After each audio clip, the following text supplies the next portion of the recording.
Antonio Garamendi, presidente de la COE, se ha subido el sueldo más de un 8% hasta los 380.000 euros anuales.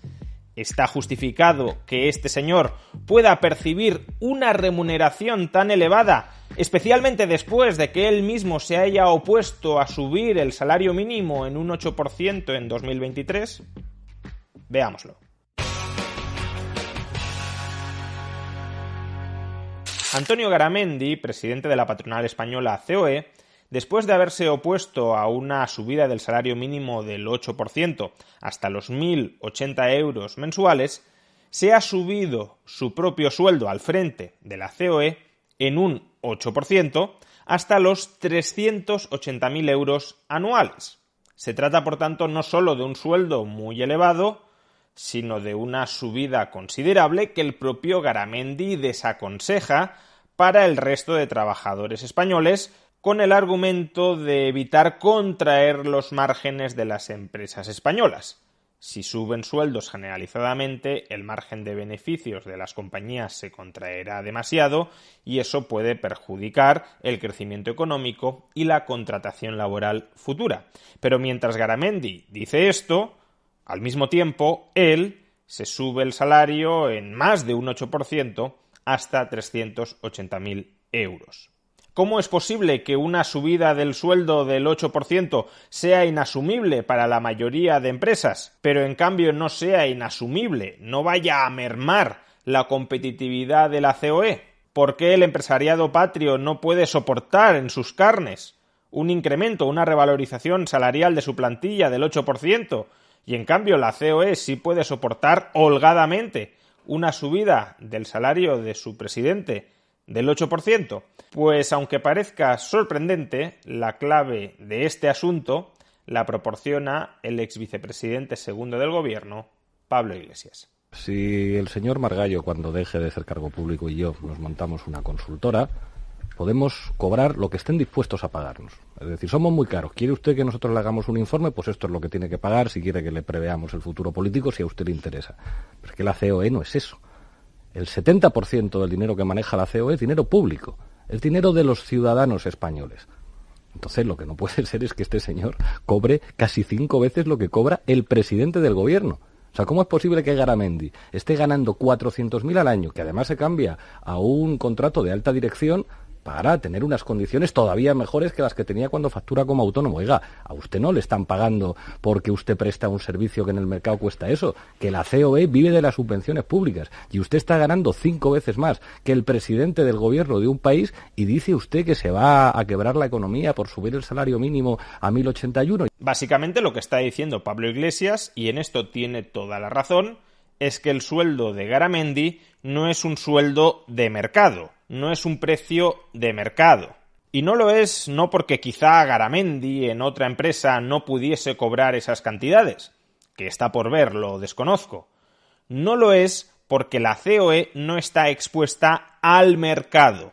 La COE está blindada frente al mercado, con generosas subvenciones públicas y con cuantiosos privilegios regulatorios. Por tanto, los ingresos que obtiene y que distribuye, como la COE escoge distribuir, en este caso con un salario anual de 380.000 euros para Garamendi, son ingresos que no ha obtenido a través del mercado, sino a través del Estado, de la política, del privilegio político, de la conexión, del contubernio y de los tejemanejes con la política.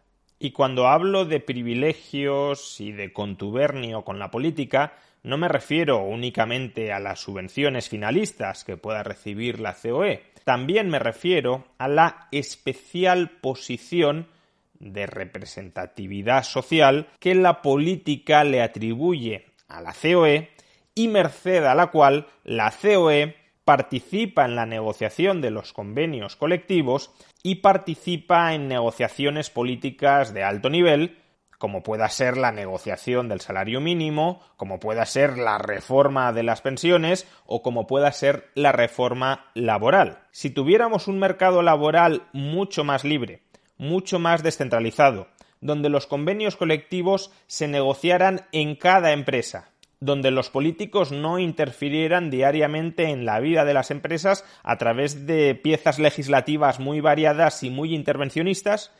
Si todo eso no sucediera, la COE contaría con los mismos socios, con las mismas empresas adscritas que pagan la cuota correspondiente con las que cuenta hoy, o sería una asociación que quizá no existiría, o si existiera, sería bastante más escuálida. Pues probablemente lo segundo. Es decir, que no solo se trata de que la COE reciba subvenciones públicas, también se trata de que la legislación española ha convertido a la COE en un lobby de los empresarios dentro de la negociación política de alto nivel y dentro de la negociación colectiva de carácter supraempresarial. Y es esa privilegiada posición de la COE dentro del ordenamiento jurídico-social español lo que convierte a la COE en un foco de atracción de la afiliación empresarial y del pago de cuotas. Dado que tú tienes acceso directo a los políticos, te pago para que les traslades mi voz, para que intentes en esa negociación política hacer prevalecer mis intereses. Pero démonos cuenta de que todo este proceso, merced al cual vive la COE, es en sí mismo un proceso endiablado que no debería ni siquiera existir. Pero bueno, si el problema de que Garamendi, presidente de la COE, cobre 380.000 euros al año, es que la COE constituye un organismo privilegiado y subvencionado que nos lleva a pensar que esos ingresos de Garamendi quizá no sean ingresos de mercado porque la COE no está expuesta al mercado, la solución debería ser muy sencilla. Expongan a la COE al mercado. Quítenle privilegios y quítenle subvenciones. Pero en este caso parece que el sentido común no es el más común de los sentidos.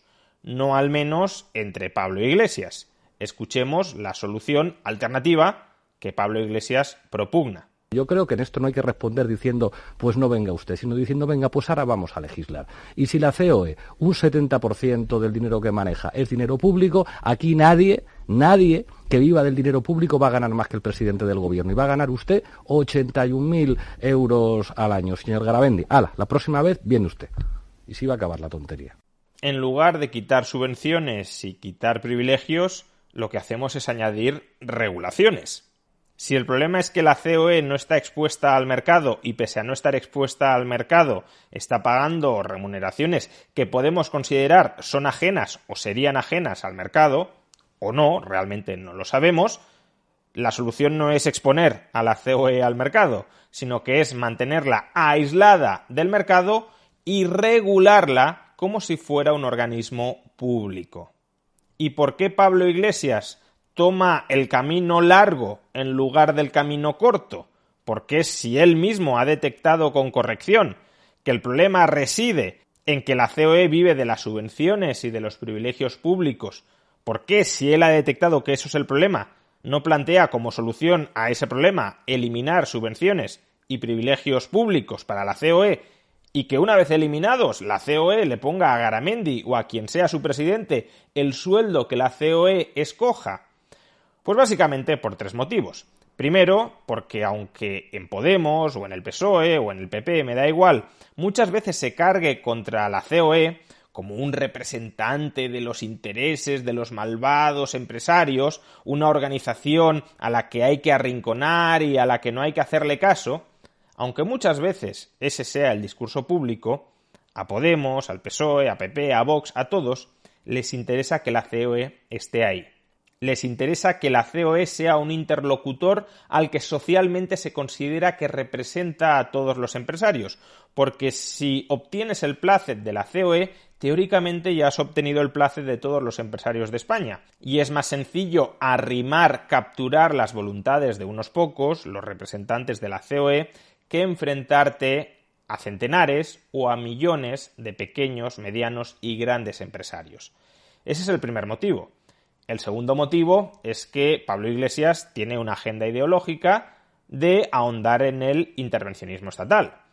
Si el intervencionismo estatal genera un problema, Por ejemplo, que la COE está aislada del mercado y por tanto puede capturar rentas públicas y por tanto puede pagar remuneraciones extraordinarias a sus directivos ajenas quizá al mercado, si el intervencionismo estatal genera un problema, la solución para Pablo Iglesias nunca es dar marcha atrás en el intervencionismo estatal, sino utilizar ese problema que genera el intervencionismo estatal para reivindicar todavía más intervencionismo estatal.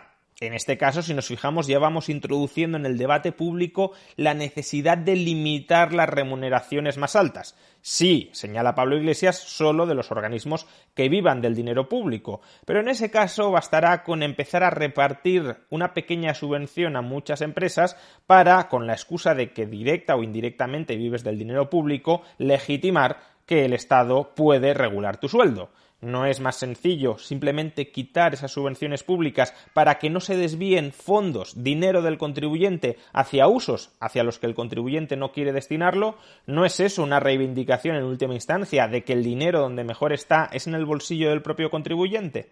Y el tercer motivo por el cual Pablo Iglesias no aboga por la solución de sentido común es que, claro, si abrimos el melón de eliminar subvenciones y privilegios a la COE, es inevitable que extendamos ese mismo melón a los sindicatos.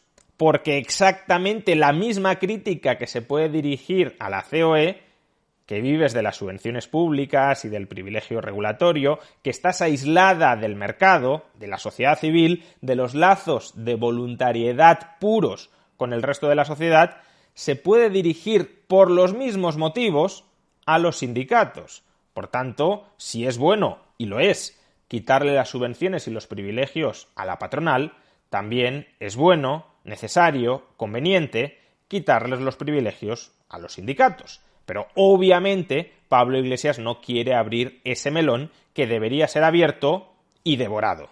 Por cierto, y como comentario final, la propuesta concreta de Iglesias de que nadie que viva del dinero público cobre más que el presidente del gobierno es una propuesta un tanto extraña, porque es una propuesta que solo se le ha ocurrido para regular el sueldo del presidente de la COE, cuando en España ya llevamos muchísimos años y muchísimas décadas en que hay mucha gente que vive del dinero público y que cobra más que el presidente del gobierno.